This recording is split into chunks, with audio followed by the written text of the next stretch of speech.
बिस्मिल्लाहिर्रहमानिर्रहीम अस्सलामु अलैकुम नाज़रीन। मैं हूँ मियाँ मुहम्मद अफजल और अज दा जिहड़ा मेरा टॉपिक है वो ये है कि किहड़ी चीज़ असी भिंडी दे पौदिਆਂ ਦੇ ਨਾਲ अटैच ਕੀਤੀ जावे स्प्रे ਦੀ ਸਾਨੂੰ ज़रूरत ही नहीं पौंदी। लेकिन मेरी रिक्वेस्ट है ਜਿਹੜੇ 1 या 2 मिनट मैं हर वीडियो ਦੇ ਵਿੱਚ ਉਹ अच्छी गुफ्तगू करनी होंदी है तो वो तुसी लाजमी सुननी तो उहदे ते मैं खुद अमल करना। सब तो पहले तो सुबह तो शाम, सुबह उठने तो शाम को सौने 70 मरतबा या 100 मरतबा अस्तगफिरुल्लाह और 100 मरतबा सल्लल्लाहु अलैहि वसल्लम। ये सानू लाजमी पढ़ना चाहिए। अल्लाह भी राज़ी और उसका महबूब भी राज़ी। तो जदों तुहानू 41 दिन हो जावन, सवा महीना हो जाए, उदों तुसी इहदी तादाद वधा लेनी है। टोटल 4 मिनट सुबह लगते हैं तो 4 मिनट ही शाम लगते हैं। तो इहदे विच नेकियां दे अनबार लग जाते हैं। तो सियाणे कहंदे ने कि दुनिया का जिहड़ा काम भी तुहाडा ना हुंदा होवे, तुसी अस्तगफिरुल्लाह दी तस्बीह मतवातर इश्क दे नाल कीती करो तो तुहाडा वो काम हो जाएगा। बज़ैर असी अल्लाह को माफ़ी मांग रहे होंने हैं, लेकिन जदों असी नीयत करके पढ़ांगे साडे काम सारे ही हो जाणगे। तो हुण असी चलने असल टॉपिक की तरफ।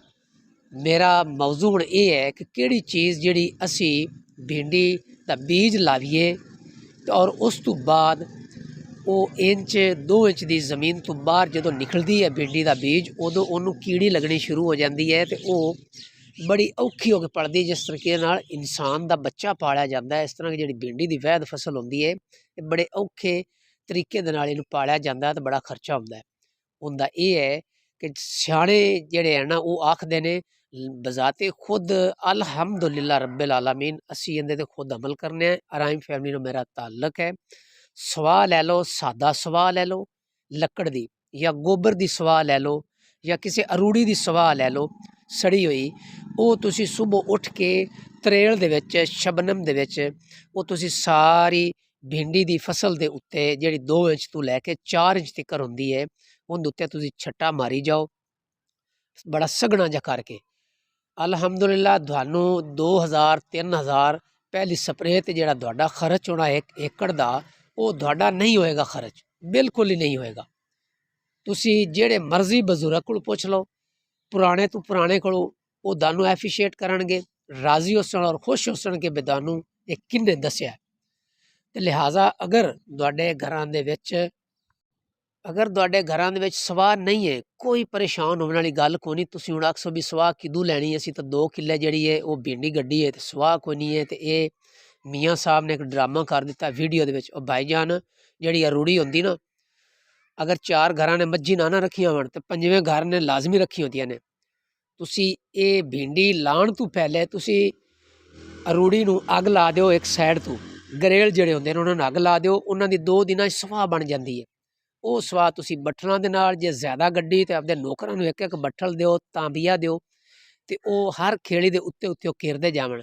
ਜੇ ਅਗਰ ਥੋੜੀ ਗੱਡੀ ਤੇ ਇਹ ਕੋਈ ਐਡਾ ਵੱਡਾ ਅਮਲ ਨਹੀਂ ਹੈ, ਉਹ ਤੁਸੀਂ ਖੁਦ ਬੱਠਲਾਂ ਦੇ ਨਾਲ, ਟੋਕਰੀ ਦੇ ਨਾਲ, ਜਿਹੜੀ ਟੋਕਰੀ ਦੇ ਸਵਾਹ ਸੌਰੀ ਨਹੀਂ ਪਾਈ ਜਾ ਸਕਦੀ, ਬੱਠਲਾਂ ਦੇ ਨਾਲ ਉਹ ਤੁਸੀਂ ਉਹਦੇ ਉੱਤੇ ਡਬਲ ਚੰਗਾ ਗੂੜਾ ਜਿਹਾ ਕਰਕੇ ਛੱਟਾ ਦੇਣਾ ਸੁਬਹ ਤਰੇਲ ਦੇ ਵਿੱਚ।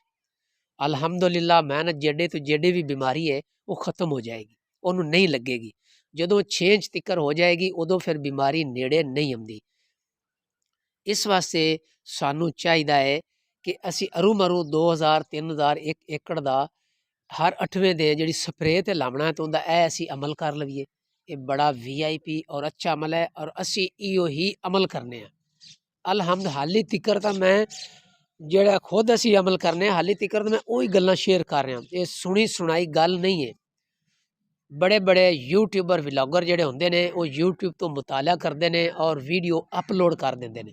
वो कहते हैं सानू व्यूज़ मिल जावन, सानू कमेंट्स मिल जावन, सानू डॉलर मिल जान। दिल हर बंदे का करता है भी सानू व्यूज़ भी मिलन, सबसक्राइब भी होवी है तो डॉलर भी मिलन। किहड़ा बंदा जिंदा दिल नहीं करता। लेकिन सानू ये वीडियो रिकॉर्ड करने वाले नूं चाहिदा है, सानू ये वीडियो रिकॉर्ड करने वाले नूं चाहिदा है कम अज़ कम असी जिहड़ी भी गल करने हैं वो 1 नंबर ते असी गल करिए जिंदे नाल अल्लाह दी मखलूक दा फायदा होवे ते नुकसान ना होवे, उन्हां नूं फायदा हो जावे। ਉਹਦੇ ਵਿੱਚ ਆ ਕੇ ਅੱਲਾ ਰਾਜ਼ੀ ਹੁੰਦਾ ਹੈ ਤੇ ਉਹ ਜਿਹੜੀ ਵੀਡੀਓ ਬੰਦਾ ਸੁਣਦਾ ਹੈ ਜਾਂ ਗੱਲ ਸੁਣਦਾ ਹੈ ਉਹਦਾ ਵੀ ਫਾਇਦਾ ਹੋ ਜਾਂਦਾ, ਉਹਨੂੰ ਨੇਕੀਆਂ ਮਿਲਦੀਆਂ ਤੇ ਜਿਹੜਾ ਮਗਰੂ ਗੱਲ ਦੱਸ ਰਿਹਾ ਹੁੰਦਾ ਹੈ ਉਹਦਾ ਵੀ ਫਾਇਦਾ ਹੋ ਜਾਂਦਾ ਹੈ ਤੇ ਉਹਨੂੰ ਉਹ ਨੇਕੀਆਂ ਮਿਲਦੀਆਂ ਨੇ, ਰਿਜ਼ਕ ਵੀ ਮਿਲ ਜਾਂਦਾ ਹੈ, ਆਖਰਤ ਵੀ ਸਵਰ ਜਾਂਦੀ ਹੈ। ਤੇ ਲਿਹਾਜ਼ਾ ਇਹਦੇ 'ਚ ਵਡਿਆਈ ਵਾਲੀ ਗੱਲ ਕੋਨੀ ਹੈ। ਅੱਲਾ ਦੇ ਫਜ਼ਲੋ ਕਰਮ ਦੇ ਨਾਲ ਇਹ ਅਮਲ ਅਸੀਂ ਖੁਦ ਕਰਨੇ ਆ। ਮੈਂ ਤੀਸਰੀ ਤੋਂ ਚੌਥੀ ਵਾਰੀ ਕਹਿ ਰਿਹਾ, ਤੁਸੀਂ ਵੀ ਕਹੋਗੇ ਕਿ ਬਾਰ-ਬਾਰ ਵਿੱਚ ਕਹੀ ਜਾ ਰਿਹਾ। ਸਪਰੇ ਦੀ ਬਜਾਏ 4 ਇੰਚ ਤਿੱਕਰ ਜਿਹੜੀ ਭਿੰਡੀ ਹੈ ਉਹਨੂੰ ਤੁਸੀਂ ਸਵਾ ਦੋਹਰੀ ਲਾਜ਼ਮੀ ਸੱਟਣੀ ਹੈ। ਅਗਰ ਘਰਾਂ ਦੇ ਵਿੱਚ ਇਕੱਠੀ ਨਹੀਂ ਕਰ ਸਕਦੇ ਹੋ ਤੇ ਅਰੂੜੀ ਨੂੰ ਅੱਗ ਲਾ ਦਿਓ। ਅਗਰ ਅਰੂੜੀ ਨੂੰ ਵੀ ਤੁਹਾਡੇ ਕੋਲ ਨਹੀਂ ਹੈ, ਇੱਕ ਦਿਨ ਬਹੁਤ ਬੜਾ ਜ਼ਿਮੀਦਾਰ ਹੈ ਉਹ ਕਹਿੰਦਾ ਮੇਰੇ ਕੋਲ ਅਰੂੜੀ ਵੀ ਨਹੀਂ ਹੈ, ਤਾਂ ਉਸ ਤੋਂ ਬਾਅਦ ਫਿਰ ਇਹਦਾ ਹੱਲ ਹੁੰਦਾ ਤੁਸੀਂ VIP ਕਿਸਮ ਦੀ ਮਾਰਕੀਟ ਸਪਰੇਵਾਂ ਮੌਜੂਦ ਹਨ, ਮੁੜ ਤੁਸੀਂ ਸਪਰੇ ਕਰ ਸਕਦੇ ਨੇ ਮਜਬੂਰ ਹੋ ਕੇ।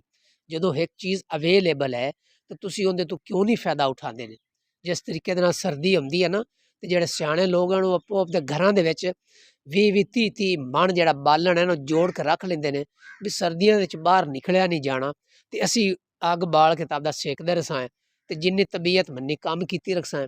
ਸਿਆਣੇ ਲੋਕ ਜਿਹੜੀ ਤੂੜੀ ਹੁੰਦੀ ਹੈ 2-2 300 ਮਣ ਜੋੜ ਲੈਂਦੇ ਨੇ ਵੀ ਜਦੋਂ ਸਰਦੀ ਆਏਗੀ ਉਦੋਂ ਸਾਨੂੰ ਚਾਰਾ ਵਗੈਰਾ ਨਹੀਂ ਮਿਲਣਾ, ਕੱਕਰ ਦੀ ਵਜ੍ਹਾ ਤੋਂ ਸਰਦੀ ਦੀ ਵਜ੍ਹਾ ਤੋਂ ਚੁੱਪ ਕਰਕੇ ਅਸੀਂ ਥੋੜ੍ਹੀ ਜਿਹੀ ਤੂੜੀ ਖੁਰਲੀ ਦੇ ਵਿੱਚ ਪਾਈ, ਉਹਦੇ ਉੱਤੇ ਆਟਾ ਵਗੈਰਾ ਪਾ ਕੇ ਤੇ ਉਹ ਅਸੀਂ ਸਿੰਨਾ ਸੁੱਕਾ ਕਰਕੇ ਜਾਨਵਰਾਂ ਨੂੰ ਖਵਾ ਕੇ 2 ਮਹੀਨੇ ਕੱਢ ਲਸਾਂ। ਇਸੇ ਤਰੀਕੇ ਦੇ ਨਾਲ ਜਦੋਂ ਵੀ ਤੁਸੀਂ ਕੋਈ ਵੀ ਸਬਜ਼ੀ ਕੱਢਣੀ ਹੈ ਤੇ ਉਹਦੇ ਉੱਤੇ ਜੋ ਤੁਸੀਂ ਸਵਾਹ ਸੱਟੋਗੇ ਤੇ ਉਹ ਜ਼ਿਆਦਾ ਬਿਹਤਰ ਹੈ। ਇਹਦੇ ਨਾਲ ਉਹਦੇ ਜਿਹੜੇ ਮੁੱਢ ਹੁੰਦੇ ਨੇ, ਭਿੰਡੀ ਦੇ ਜਿਹੜੇ ਮੁੱਢ ਹੁੰਦੇ ਨੇ ਉਹ ਪੋਲੇ ਹੋ ਜਾਂਦੇ ਨੇ, ਨਰਮ ਹੋ ਜਾਂਦੇ ਨੇ ਔਰ ਜ਼ਿਆਦਾ ਗਰੋਥ ਕਰਦੀ।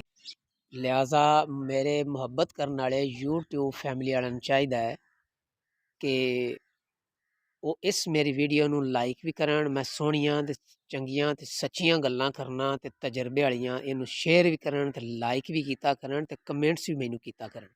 ਇਹ ਤੁਹਾਡੀ ਬੜੀ ਮਿਹਰਬਾਨੀ ਹੈ। ਇਸੇ ਪਲੇਟਫਾਰਮ ਤੇ ਤੁਸੀਂ ਮੇਰੀ ਮਦਦ ਕਰ ਸਕਦੇ ਨੇ, ਇਸੇ ਪਲੇਟਫਾਰਮ ਤੇ ਮੈਂ ਤੁਹਾਡੀ ਮਦਦ ਕਰ ਸਕਦਾ। ਬਾਕੀ ਮੈਂ ਸ਼ੁਕਰੀਆ ਅਦਾ ਕਰਨਾ ਤਾਂਦਲਿਆਂ ਦੇ ਵਿੱਚੋਂ ਇੱਕ ਬਾਈ ਦਾ ਰਾਤੀ ਫੋਨ ਆਇਆ ਸੀ 10:30 ਵਜੇ, ਉਹਦਾ ਮੈਂ ਸ਼ੁਕਰੀਆ ਅਦਾ ਕਰਨਾ, ਮੇਰੇ ਨਾਲ ਮੁਹੱਬਤ ਕਰਦੇ ਨੇ। ਉਸ ਤੋਂ ਬਾਅਦ ਲਈਏ ਦੇ ਵਿੱਚੋਂ ਫੋਨ ਆਇਆ ਸੀ, ਕਮੈਂਟਸ ਹੈ ਉਹਨਾਂ ਸ਼ੁਕਰੀਆ ਅਦਾ ਕਰਨਾ, ਚਿਸ਼ਤੀ ਵਾਲਿਆਂ ਦਾ ਸ਼ੁਕਰੀਆ ਅਦਾ ਕਰਨਾ, ਇੰਗਲੈਂਡ ਵਾਲਿਆਂ ਦਾ ਸ਼ੁਕਰੀਆ ਅਦਾ ਕਰਨਾ, ਫਾਰਮ ਬਹਾਦਰ ਨਗਰਾਂ ਦਾ ਸ਼ੁਕਰੀਆ ਅਦਾ ਕਰਨਾ। ਅੱਲਾਹ ਪਾਕ ਤੁਹਾਨੂੰ ਖੁਸ਼ ਰੱਖੇ ਤੇ ਮੇਰੀ ਵੀਡੀਓ ਵੇਖੀ ਕਰੋ, ਲਾਈਕ ਕੀਤਾ ਕਰੋ, ਸ਼ੇਅਰ ਕੀਤਾ ਕਰੋ। ਮੈਂ ਇਜਾਜ਼ਤ ਚਾਹਨਾ। ਅੱਲਾਹ ਹਾਫਿਜ਼।